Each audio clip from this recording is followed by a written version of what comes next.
Danny, Hey, thank you so much for coming onto the show. of Tell course. us what you're working on.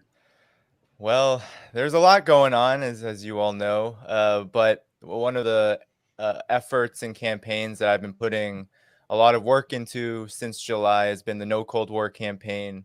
We've held several webinars and online events since July. We formulated a statement, um, basically stating that a new Cold War against China is against the interests of humanity at large, right? We're at this juncture in the world where the United States is escalating tensions with China at a time where climate change, this global pandemic, and economic crisis, poverty, racism, war, all of these issues are at the forefront of what the majority of humanity is really interested in tackling. And this escalation with China only brings the world to the precipice of places that most people do not want to be. So we came together, activists, scholars from the UK, from the US, from China, to really try to diminish this anti-China sentiment, this real huge drive toward a new Cold War with China that the entire US political establishment with Trump at the head, but it really is a bipartisan consensus in terms of escalating militarily in the Asia Pacific, in terms of really painting China as this red menace, right? This great power which is looking to undermine US hegemony and basically is being blamed as well for the pandemic, despite its brilliant and very successful pandemic response. So there's so many dangerous components to this new Cold War, and we have held several events. We had an inaugural event July 25th. We have had another one, a peace forum on in late September, where we had organizations like Black Alliance for Peace. We had Code Pink attend that. And most recently, we had a dialogue between Jeffrey Sachs, who's co-author of the great report on the effect of sanctions in Venezuela for the Center for Economic and Policy Research. And he was in dialogue with Zhang Weiwei, who is a professor at Fudan University. He does a lot of work in terms of sort of what's going on in China and how China views issues that the U.S. seems to always be talking about: human rights, China's role in the world, its governance system, etc., to Western audiences. And he was also an interpreter for Deng Xiaoping. So we are now moving forward with an event on November 14th, which people can register for now. You can find us at www.nocoldwar.org. And it's an event on uniting against racism in the new Cold War.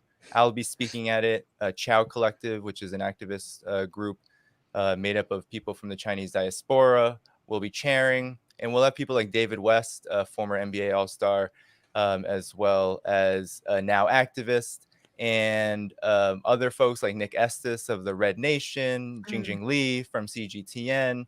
We'll also have Chris Metalko of the South African Communist Party. We're really trying to bring together forces all over the world to demand an end to the new Cold War and to fight against many of its aspects, like the racism that really undergirds a lot of the way that the U.S., the political establishment, and majorities of people now who see China as some sort of threat, who see China in a negative light, and how racism really undergirds all of that.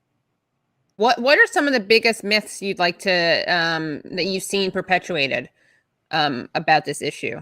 There are so many. Yeah, where I to mean, start? I think we can start with the pandemic, right? I think that the Trump administration, Donald Trump himself, Mike Pompeo, and basically his whole administration has spread this ruthless lie and the dangerous conspiracy theory that COVID-19 somehow sprung out of a lab in Wuhan, and that China intentionally, so it becomes so insidious where now the narrative is China intentionally brought the virus to the United States and basically caused this huge catastrophe. I mean, there's no bigger example of deflecting and blaming China for the ills that the United States has really brought it upon itself, at least the government and the power structure. And so when they invented it in their lab. Exactly. Well, there are just so many inconsistencies, right? Yeah. And I think that the the major point about the pandemic is that by blaming China, by calling the pandemic, the COVID-19 pandemic, the China virus, the Wuhan virus, what it does is it stirs up all of the racism, which is over a century long when it comes to the U.S.'s relationship with China.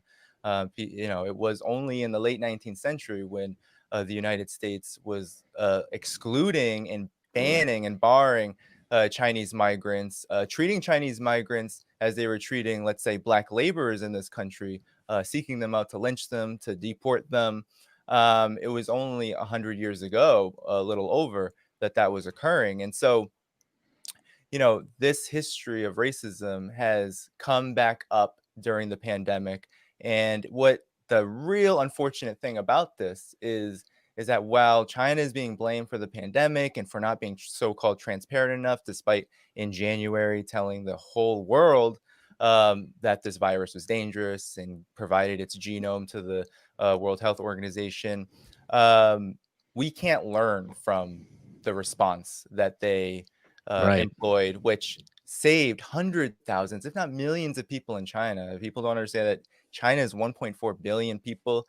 And to be able to keep the death count below 5,000, to be able to mobilize testing on a mass basis, to be able to really tailor responses based on local conditions, and in the way that the whole government mobilized to build temporary hospitals, to organize volunteers to ensure people's needs were met. That really was the gold standard, especially at a time in January, February, when this was a new virus. Nobody really knew what this was. And Hmm.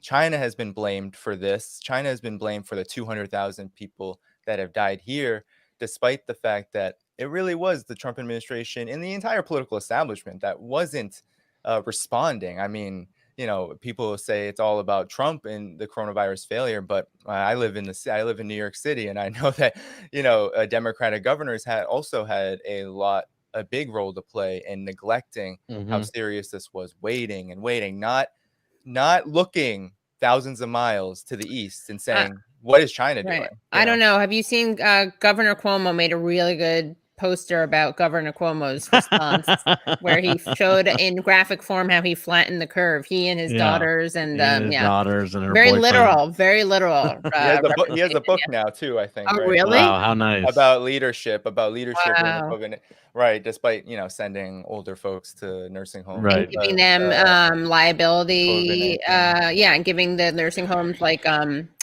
immunity from liability, right. like Terrible. so that they could kill people basically with impunity. Yeah.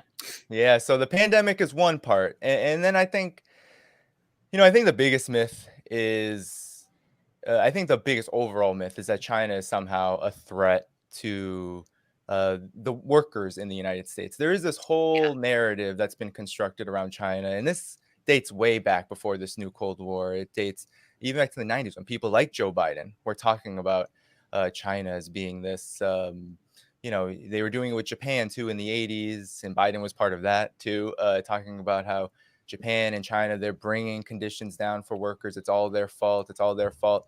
When really the most favored nation status that China, negotiated with the United States has really benefited the United States way more than China. Hmm. Massive profits came out of China, still do to this day. It's still a really uneven relationship. Hmm. It's just that China's social system has been able to adjust and has been able to use what it could learn from the U.S., but not just the U.S., because I think this U.S. centric discussion about China and its economic relationship with the world is unhelpful sometimes, but also with Japan and Europe, a lot of lessons were learned, and then China employed the technology, the know-how, the economic infrastructure that it was able to develop through research on how the U.S. and Europe and Japan did things, and then employed it for its own purposes to be able to raise its economic standard of living and to be able to now be a competitor on the world stage. So that has nothing to do with China. The way that U.S. corporations have behaved, they have been the ones who saw China as a huge pool of surplus, low-wage labor. And China said, you can exploit this labor, but you're going to have to understand that we're going to do everything we can to build up our country, to develop an economy that is advanced, that can meet people's needs over the medium and long term. And that's exactly what's happened. We've seen how China is now, in purchasing power parity terms, the largest economy in the world, second largest in GDP terms. And with this economic crisis, in 5 to 10 years, it'll likely be the largest economy. And it's doing so on the basis of actually improving people's lives. Like, people's lives in China have improved. It's unquestionable now. You know, I went there for 2 weeks and saw it, but the numbers don't lie. You know, extreme poverty will be eliminated this year. The government will move towards relative poverty, will raise the per capita income of the entire population, and we will see this trend of living standards there elevating. And in order for the United States to justify the declining living standards here, they're going to continue, the government here, both parties are going to continue to blame China for that, that outcome, when in fact, it really falls at the feet of U.S. corporations and banks. Mhm.